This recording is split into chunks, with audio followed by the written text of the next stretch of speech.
Gostaria de convidar nesse momento o pastor Renato Cordeiro de Souza, pastor da Primeira Igreja Batista de Teresópolis, que será o nosso orador, o nosso pregador desta noite, que nos trará a palavra de Deus para os nossos corações. Com a palavra, portanto, pastor Renato Cordeiro de Souza. Corria o ano de 1976 e um jovem de 18, 19 anos passava por uma grande crise existencial. Ele estava definindo a sua vida, se os padrões da sua vida seriam os padrões dos seus pais, crentes piedosos, ou se seriam outros dos seus amigos e colegas. No domingo, um colega o convidou para uma farra.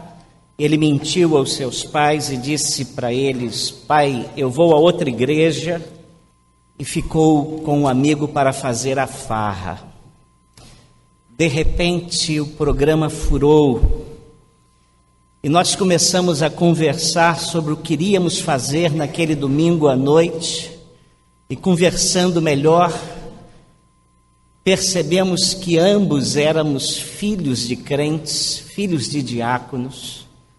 Percebemos que tínhamos famílias de pessoas piedosas e íamos fazer uma programação completamente fora dos padrões daquilo que fomos orientados na vida. Conversa vai, conversa vem. Dá ainda para assistir o culto na Primeira Igreja Batista do Rio. Viemos literalmente correndo, chegamos aqui, o culto já havia começado há algum tempo, e nos postamos mais ou menos na minha extrema direita, no meado, e quando chegamos ali, a congregação começou a cantar o hino que dizia: Cristo Jesus, vela por mim, vela por mim. Cristo Jesus, meu Salvador, tudo que é bom fará por mim. O Espírito de Deus, naquela hora, falou profundamente ao coração daquele jovem, lembrando a ele que o Senhor possivelmente havia dado-lhe um livramento. E aquela mensagem marcou profundamente a sua vida. Ele reconsiderou a sua vida diante de Deus. Mais tarde, naquele ano, foi chamado por Deus para o ministério pastoral, fez o seminário, tornou-se pastor.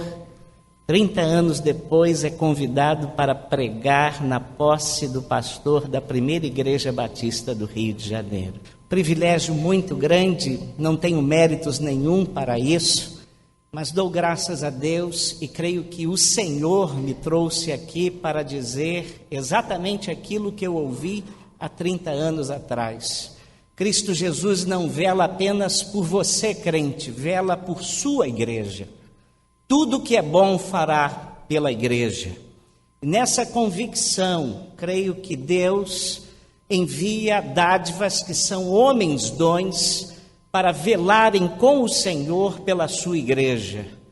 E folgo-me e alegro-me por ter hoje o pastor João Soares da Fonseca tomando posse dessa igreja como um homem-dom, um presente de Deus para a Primeira Igreja Batista de Teresópolis, do Rio de Janeiro, para ver se vocês estão prestando atenção. Como homem-dom para velar juntamente com o Senhor pela igreja. As perguntas que se impõem hoje são: o que faz um pastor? O que é um pastor? Pastor é um mágico que faz a vida financeira das pessoas progredir? Será um animador de auditório que consegue muitos pontos nos institutos de pesquisas eclesiais? Será um massageador de egos, fazendo com que as pessoas finalmente se sintam felizes na igreja? Será o administrador de uma máquina empresarial chamada igreja? Será um empreendedor de mega eventos eclesiásticos? Olhando para o que se passa hoje, parece que pastor é um pouco de tudo isso. Mas o apóstolo Paulo tem uma resposta de Deus oportuna e muito importante para todos nós hoje. Ele se deparou com a igreja de Corinto dividida. Os crentes estavam divididos sobre tudo quanto à liderança daquela igreja. Uns achavam que só o pastor Paulo conseguiria fazer com que as coisas ali dessem certo. Afinal, ele fora o iniciador da igreja, conhecia as raízes dali. Outros achavam que deveria assumir o pastorado, a liderança da igreja, alguém totalmente oposto a Paulo, que tivesse uma visão distinta da dele. E achavam que Pedro era a pessoa ideal. Outros achavam que alguém com boa retórica finalmente faria um grande ministério naquela igreja. Precisamos de um bom orador, precisamos de alguém que, falando, conquiste as massas. Então vamos convidar o pastor Apolo. E outros que se achavam mais espirituais ainda disseram, nada disso. Só quem dá jeito nessa igreja é Jesus. Essa turma precisa de Jesus. A igreja estava dividida e o apóstolo Paulo, percebendo que eles tinham uma noção completamente errada do que seria um pastor, do que seria um líder para uma igreja, ele, escrevendo aos crentes em Corinto, no capítulo 4 da primeira carta, nos versículos 1 e 2, ele nos dá um conceito bíblico de ministério pastoral, ministério cristão e, em particular, o ministério pastoral. E se você tem sua Bíblia aí, gostaria de convidá-lo a abri-la comigo, em 1 Coríntios 4, versículos 1 e 2, e gostaria de fazer a leitura desse texto. O apóstolo Paulo, dizendo à igreja de Corinto e a nós, diz assim: que os homens nos considerem como ministros de Cristo e despenseiros dos mistérios de Deus. Além disso, requer-se nos dispenseiros que cada um se ache fiel. Qual é o conceito que as pessoas hoje têm de um pastor? Lá do lado de fora, no mundo, não é dos melhores. Com tantos escândalos, com tantas notícias ruins, as pessoas, quando olham para pastor, quase sempre são apresentadas a pastor, metem a mão no bolso. Muito prazer, com a mão no bolso, tentando se desviar dele. Qual é o conceito que nos nossos seminários as pessoas têm de pastor? Eu me lembro que, trabalhando no Seminário Teológico Batista em Queluz, na Grande Lisboa, uma vez uma aluna me perguntou sobre minha família. Queria saber um pouco dos meus parentes. Eu falei que tinha um pai médico, e falei que tinha uma irmã que era doutora, que era mestra em música, professora universitária, tinha um irmão que era administrador numa grande seguradora e 2 irmãos dentistas. Ela virou-se para mim e falou: pastor, o senhor é a ralé da sua família. Qual é o conceito que nas nossas igrejas batistas, nós temos dos pastores? Não é também muito diferente disso. Mas Paulo quer nos dar um conceito diferente de pastor. E ele diz assim: que os homens nos considerem ministros de Cristo. A palavra que ele usa aí é uperetes. As pessoas viajavam nos navios e na maioria das vezes nem sabiam quais eram os uperetes, os ministros, os remadores. Porque os uperetes eram os remadores da parte inferior do navio. Era aquele grupo de remadores que ficava na parte de baixo de um grande navio. Muitas vezes eles trabalhavam sob chicotes. Os galeões eram movidos a remo. Havia uma parte superior onde ficavam os passageiros e muitas vezes as autoridades. Enquanto muitos iam se refestelando na parte superior no navio, olhando a paisagem, reclamando da velocidade, eles lá embaixo iam remando sobre o sacrifício. Os operetes não apareciam, quase sempre eram escravos, bárbaros, e o que faziam era um serviço sacrificial. Deus está dizendo que a liderança cristã exige sacrifício. E, em primeiro lugar, Ele está nos dando a seguinte imagem: Deus quer que as pessoas, os crentes, a sociedade vejam que a nossa vida, a vida dos pastores, são vidas vividas para a glória de Cristo e não para a nossa exaltação pessoal. As pessoas viajavam nos navios, na maioria das vezes nem sabiam quantos e quais eram os ministros, os operetes, os remadores. Como você hoje atravessa o Atlântico de avião e muitas vezes não vê a cara do piloto, comandante do voo. Creio que isso é muito importante. É que para Deus o pastor não é um megalomaníaco.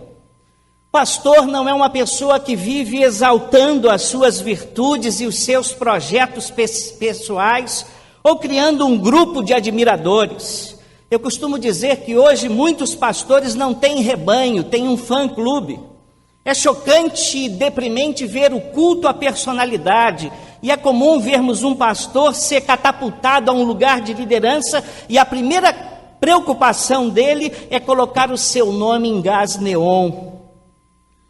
E toda vez que uma igreja, uma denominação, quem quer que seja, cria um novo ídolo, um novo mito, ela está criando problemas para si, pois Deus não divide a glória dele, a honra dele com ninguém, e todo ídolo que criamos tem pés de barro.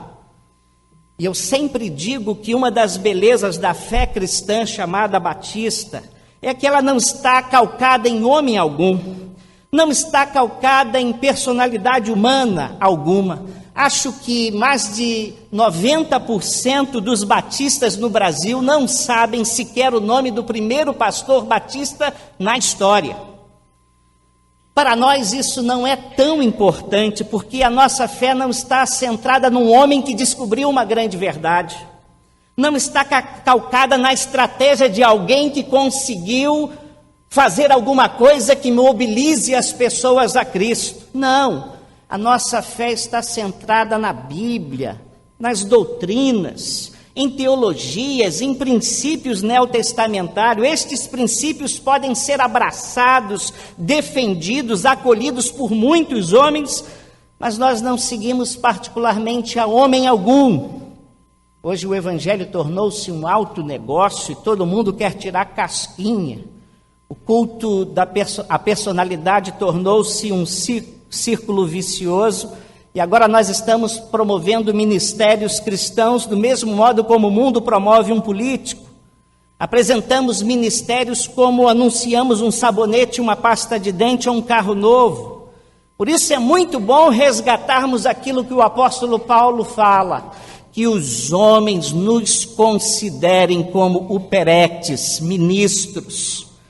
Para Deus, o pastor não é uma máquina publicitária querendo alavancar o seu nome, não trabalha com o seu nome em outdoor, é um homem de Deus a serviço de Cristo, não a serviço do seu projeto pessoal ou a serviço das suas ideias pessoais. Deus espera, pastor João, que nós sejamos homens que vivam para a sua glória e não para a nossa glória pessoal. Os operetes trabalhavam em equipe.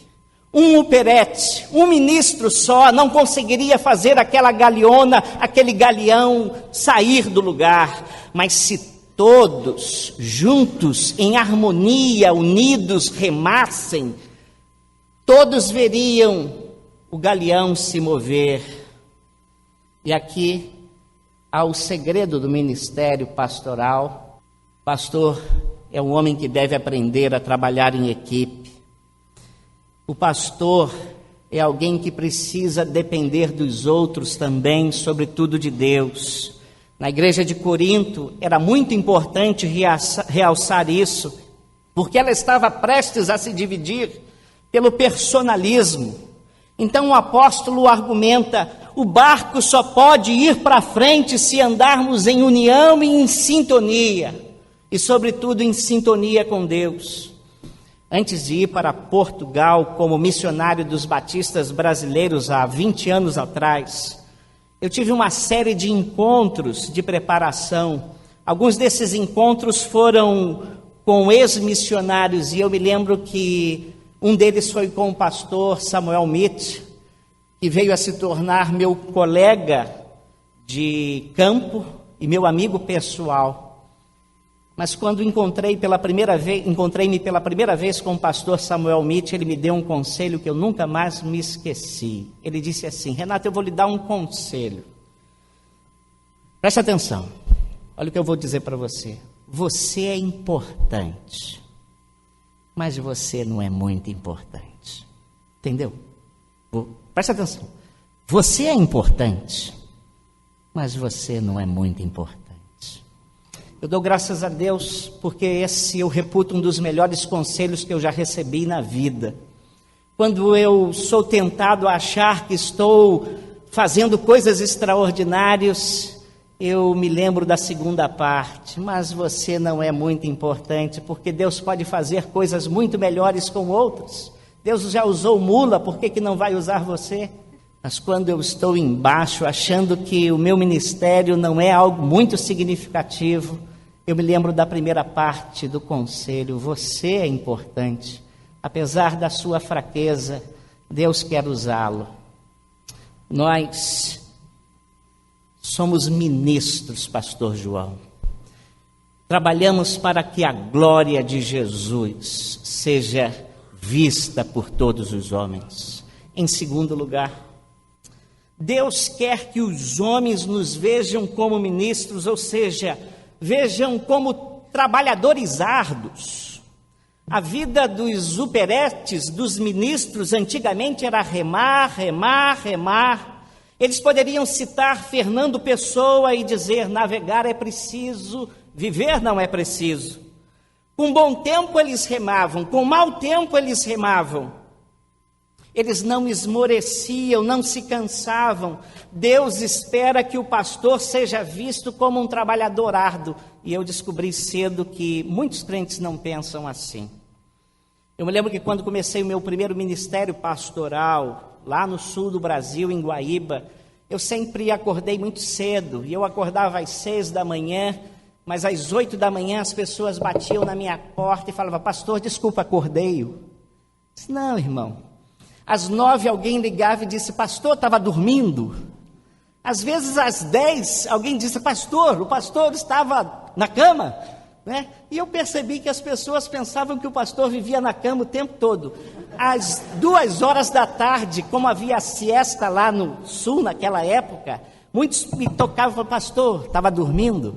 Às 2 da tarde, eu percebi algo que eu li num livro espanhol, definindo o pastor da seguinte maneira: o pastor é um sujeito invisível no meio da semana e confuso no final da semana. Ou como me disse um barbeiro que se avizinhou lá de casa: deve ser muito bom, pastor, só trabalhar um dia na semana. Muitos crentes pensam assim. Mas a Bíblia diz que os homens nos considerem como ministros, operetes. Muitas vezes essa imagem é culpa nossa. Lá em Cachoeira do Sul, no Rio Grande do Sul, havia um colega pastor da minha turma de seminário. Um dia, ao meio-dia, foi procurado por uma família, atendeu ainda de pijama. A família disse: pastor, ao meio-dia de pijama? Ele disse: sabe o que é? É que eu sou pastor de tempo integral. Como se ele dissesse: olha, eu tenho todo o tempo do mundo para fazer o que eu quero, inclusive não fazer nada. E aqui está a maturidade do homem de Deus. ele não bate ponto. Acho que não tem ponto aqui na primeira igreja, não, tem? Tem? Ele não bate ponto, ele não tem hora de entrar nem de sair da igreja. Teoricamente, ele tem o horário que ele quiser ter. Joãozinho, que bom que não tem ponto. Teoricamente, ele tem o horário que ele quiser ter, mas ele tem que ser uma pessoa disciplinada, tem que saber administrar o seu tempo de sorte que haja tempo para tudo, para estudo da Bíblia, para visitas, para cultos formais, para cultos informais, para conversas pessoais e familiares. Se ele não souber dosar, ele será um fracasso. Muitas vezes, por falta de disciplina e trabalho em casa, ele será um fracasso na igreja. Outras vezes, por excesso de trabalho na igreja, ele será um fracasso na família. Nas nossas igrejas, nós temos muitos irmãos que trabalham muito, gente que dá duro e nunca está cansada. Quando eu vejo particularmente o vice-moderador da minha igreja, um homem incansável que trabalha duro na sua loja, mas que também está sempre pronto para qualquer coisa no reino, e sempre alegre e sempre bem disposto, aquele homem torna-se para mim um modelo. Eu fico matutando, alguns pastores estão sempre cansados, com estresse, não tem tempo para nada, e ninguém morre por trabalhar. Talvez por isso Paulo tenha dito a Timóteo, em 2 Timóteo 2, Timóteo, você é um mestre. Timóteo, você é um soldado. Timóteo, você é um atleta. Timóteo, você também é um lavrador. E em todas essas imagens usadas pelo apóstolo Paulo a Timóteo, ele descreve o pastor como alguém disciplinado, trabalhador, com um propósito e com uma missão. Mas há um outro lado. Muitas vezes nós, pastores, gostamos de dar a impressão de que somos ocupados demais e atarefados demais. Por isso alguns irmãos vêm falar comigo e muitas vezes eles dizem assim: ó pastor, desculpa por eu ter tomado o seu tempo. E eu sempre digo para eles: não, meu irmão, o meu tempo é para isso mesmo. Porque eu chego à conclusão que se o meu tempo como pastor não for para atender as pessoas nas suas necessidades, ajudarem a entender como Deus pode socorrê-las e como elas podem viver a fé cristã diante da crise que estão enfrentando, como elas podem aplicar os princípios bíblicos neotestamentários na sua vida, se eu não posso fazer isso, eu acho que meu tempo está sendo mal utilizado. Os dias mais alegres na vida de um pastor, e nós temos vários aqui, são aqueles dias que nós percebemos que fomos usados por Deus para ajudar alguém, para consolar outro, para levar outro a Cristo. Muitas vezes o final do nosso dia é cansativo, estamos profundamente cansados, mas muito alegres diante de Deus. E os homens nos vejam como operetes, ministros, trabalhadores árduos, esforçados, disciplinados, abnegados pela causa de Cristo. E aqui, pastor, entra um outro assunto que volta e meia é tema de debate entre os membros da igreja. Volta e meia os membros perguntam assim: pastor, o senhor é um homem que visita? E eu li, não me lembro onde, eu penso que foi John Stott, mas não estou certo. Perguntaram a ele se, como pastor, ele faria visitas. E a resposta dele foi a seguinte: ou vocês têm os meus pés, ou têm o meu cérebro. Se vocês quiserem muito dos meus pés, vocês terão menos do meu cérebro. E se quiserem muito do meu cérebro, vocês terão menos dos meus pés. Agora decidam. Eu estava entrando em Aljustrel, uma vila alentejana, e vi um imenso rebanho de ovelhas pastando no campo. Parei o carro para tirar umas fotos, e enquanto me posicionava, eu vi um pequeno pastor com um cajado mais ou menos desse tamanho, pastor João, vindo com um cãozinho pequenininho, sujo, em minha direção. Ele chegou perto e eu lhe perguntei, quantos pastores cuidam desse imenso rebanho? E ele me disse assim, mais ou menos 1000. E eu me lembro que eu disse para ele, mais ou menos 1.000? Quantos pastores cuidam? Ele falou, olha, quantos pastores? Bom, só eu que cuido, mas quantas ovelhas você tem? Ele falou, mais ou menos 1.000. Eu falei, mais ou menos 1.000? O senhor não tem 983 ovelhas? Ou 1.017? Mais ou menos 1.000? Ele falou, não, mais ou menos 1.000. E eu falei, e só o senhor? E só esse cão? Só esse cão. E o senhor dá conta disso tudo? Ele disse assim, a gente faz o que é possível. E eu descobri que pastor deve ter uma tarefa árdua, mas dependendo do número de rebanhos, ele fica com muita dificuldade, porque ele só faz o que é possível. Mas que Deus nos veja como trabalhadores. Terceiro lugar, os remadores não eram vistos, mas as pessoas sentiam o mover do barco. Deus deseja que com o nosso trabalho as pessoas sintam as marcas do Cristo vivo naquilo que fazemos. As pessoas sabiam que havia alguém na parte de baixo do barco trabalhando incansavelmente para que a embarcação progredisse e chegasse ao seu destino. Viam o mover do navio, sabiam que havia progresso, avanço, porque os uperetes lá embaixo estavam a postos. Assim como Deus deseja que haja progresso, inclusive em nós. E eu gosto particularmente, pastor João, daquilo que o apóstolo Paulo diz a Timóteo, em 1 Timóteo 4,15, ele diz assim, seja diligente nestas coisas. E que coisas? Paulo estava falando de diligência na leitura da Bíblia, cuidado na exortação, zelo no ensino e no uso dos dons que Deus havia dado a Timóteo. Ele diz, seja diligente nestas coisas, dedique-se inteiramente a elas para que todos vejam o seu progresso. Eu gosto disso, porque Paulo não diz que todos vejam a sua perfeição, mas diz que todos vejam, que todos notem o seu progresso, como você cresceu, como você está amadurecendo, como você está progredindo. Todos nós sabemos que a natureza do trabalho pastoral é diferente. A natureza da nossa remada é espiritual, a nossa tarefa, o nosso trabalho é espiritual. Muitos crentes não entendem isso, e quando estamos parados, sentados, muitas vezes estamos trabalhando em um trabalho árduo. Muitas vezes, quando estamos olhando para a janela, estamos trabalhando. Eu lembro-me de um pastor que num livro disse que estava parado, orando e meditando, quando chegou um irmão e disse, pastor, já que o senhor não está fazendo nada. Às vezes os crentes mesmos desprezam o serviço da oração, o serviço da leitura e do estudo da Bíblia.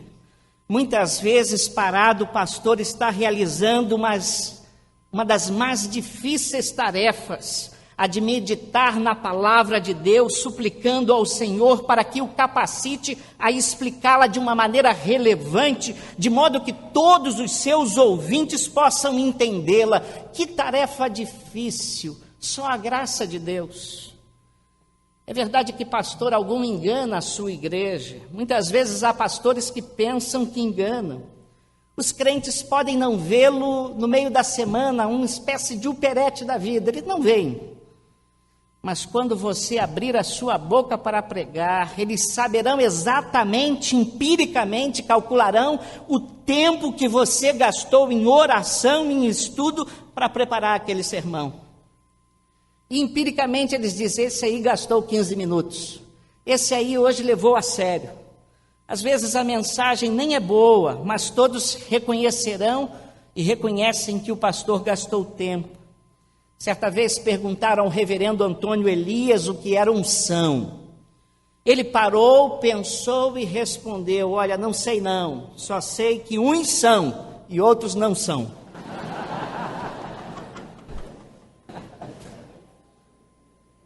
Eu acho que quando queremos usar a palavra unção, geralmente a usamos para descrever autoridade espiritual, intimidade, comunhão com Deus. essas marcas do caráter do Cristo vivo em sua vida. E essas marcas só vêm na vida de um pastor se ele remar as remadas espirituais de joelho no chão, de oração e de dependência de Deus.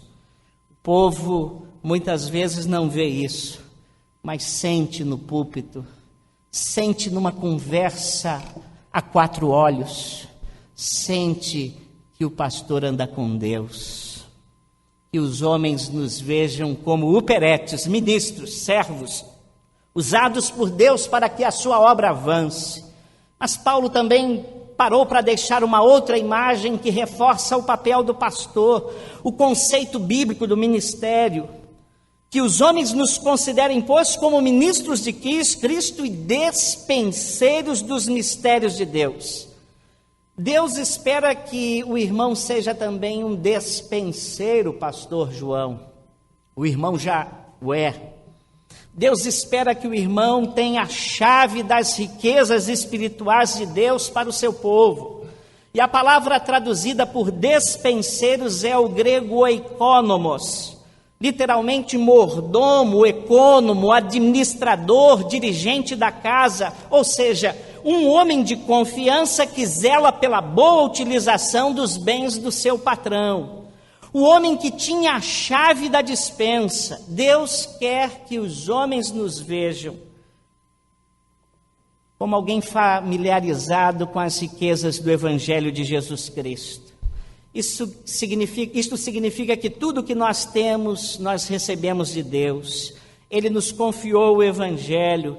E em Cristo nós temos acesso ao plano, aos propósitos de Deus, e Ele quer que nós administremos bem esta riqueza do Evangelho. E Paulo chama de mistérios. Mistério aqui não é nada esotérico, é uma verdade que andou muitos séculos escondida da humanidade, mas que agora foi revelada no tempo oportuno, uma verdade que o homem não podia penetrar, mas que Deus nos revelou e nos deu a chave para abri-la aos outros. E Deus espera que nós, como pastores, sejamos versados nas coisas de Deus. Há pastores que são versados em tudo. Se você precisar de um coringa, chame o pastor. Mas Deus espera que nós sejamos ensinadores, que comuniquemos com autoridade a palavra de Deus.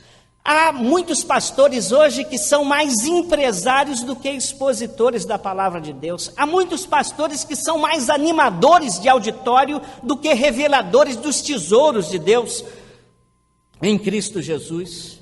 Hoje nós temos pastores que gastam 90% do seu tempo com a burocracia do reino. Entendem de tudo, fazem de tudo e sobra muito pouco tempo para o conhecimento e a exposição da Bíblia. Quando eu era seminarista, eu fui convidado por uma comissão de sucessão pastoral para visitar a igreja, onde afinal tornei-me seu pastor.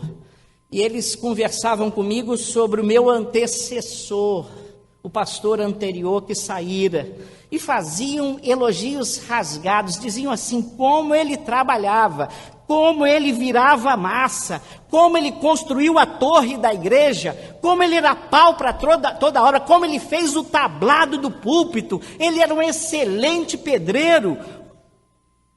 E aquele homem que era muito disposto, eles enalteciam o pastor como pedreiro. E eu, filhinho de papai, com mão fina, olhei e havia uma lâmpada tosca na sala onde nós estávamos. Eu disse para eles assim, vocês estão vendo aquela lâmpada ali? Eles olharam para a lâmpada surpreso com a pergunta e eu disse assim, olha, se ela queimar, eu acho que eu não sei trocá-la. Olha as minhas mãos, elas são bem fininhas. Eu sou filhinho de papai. Se os irmãos estão procurando um outro pedreiro para o pastorado dessa igreja, os irmãos bateram em porta errada. Mas se os irmãos quiserem alguém que esteja com os irmãos para ensinar a palavra de Deus, expor a Bíblia, ajudá-los na compreensão da vontade e dos propósitos de Deus para todos nós, inclusive para mim, pode ser que seja eu. Por certo, há tanta gente talentosa na Primeira do Rio, gente que vai desempenhar serviços com mais habilidade do que o pastor João. Eu não estou vendo o pastor João trocando muita lâmpada. Eu não estou vendo o pastor João como pedreiro, nem como empresário. Mas Deus espera que nós nos dediquemos à palavra, sejamos um despenseiro dos mistérios revelados de Deus na palavra. Mais do que tudo, a igreja espera num pastor alguém que tenha as marcas da intimidade, da familiaridade com Deus e suas coisas, que viva aquilo que expõe e que prega. Não só alguém que diga um monte de palavras bonitas, mas alguém que exemplifica com a sua vida aquilo que prega. Que sejamos dispenseiros assim, diz Paulo. Em último lugar, antes que digam glória, Deus deseja que nós sejamos serviçais de confiança e não senhores da igreja. Os despenseiros, os mordomos, tinham a chave da despensa. Mas eles não eram donos, eles sabiam que não eram donos, eles eram apenas servos de confiança. Eu tenho visto pastores que são verdadeiros donos, parece que são sócios majoritários da igreja.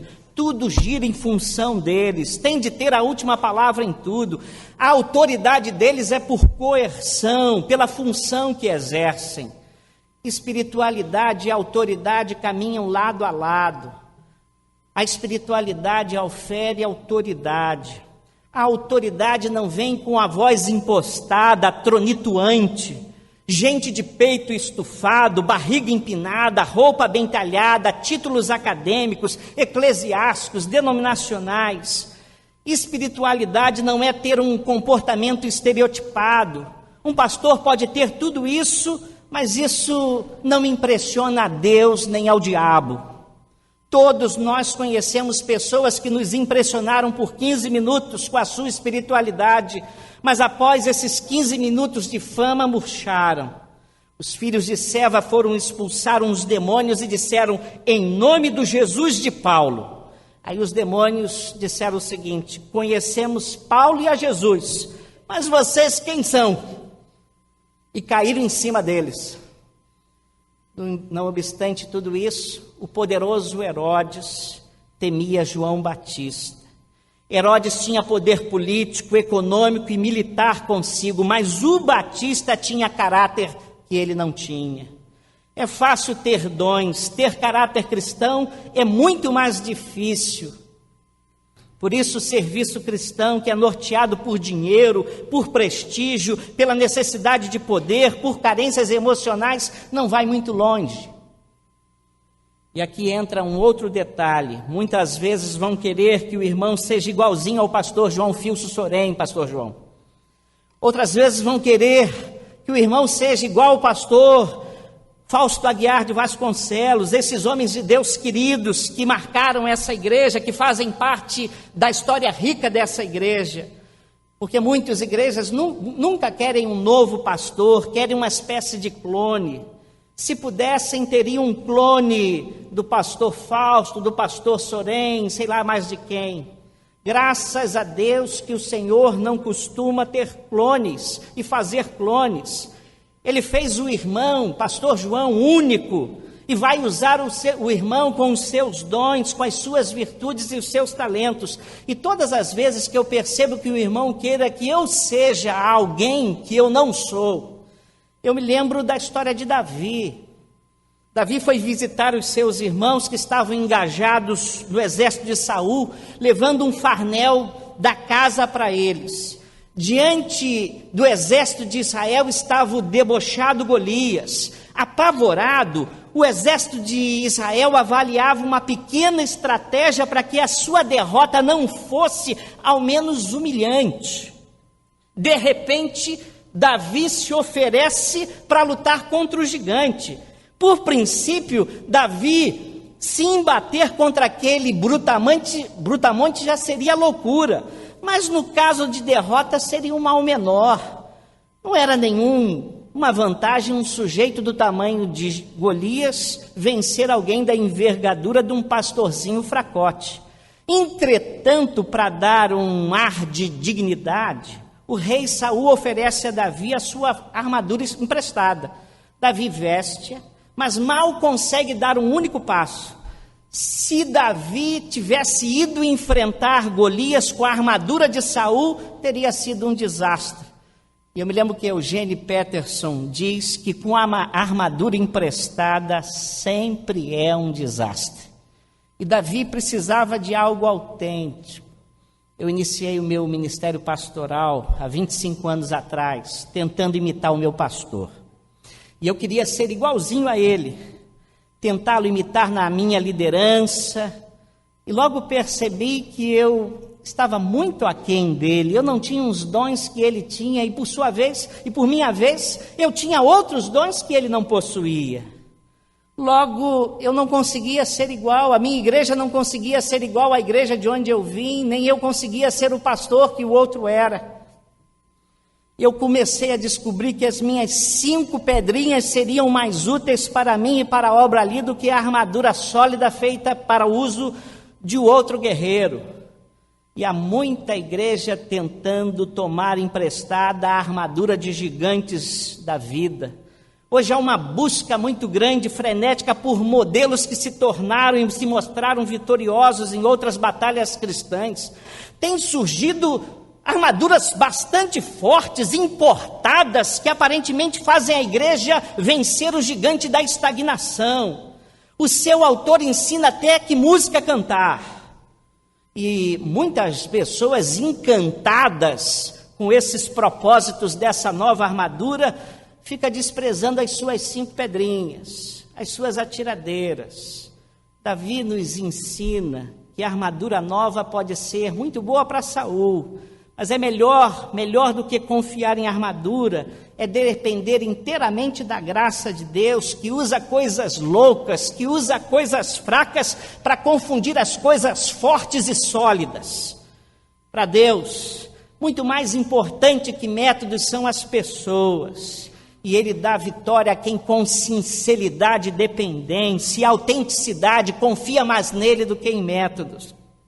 Pastor João, use as suas 5 pedrinhas. Deus vai usá-lo e vai abençoar não só a sua vida, mas a vida dessa igreja. Eu vou terminar, já estou falando há muito tempo, os irmãos estão cansados.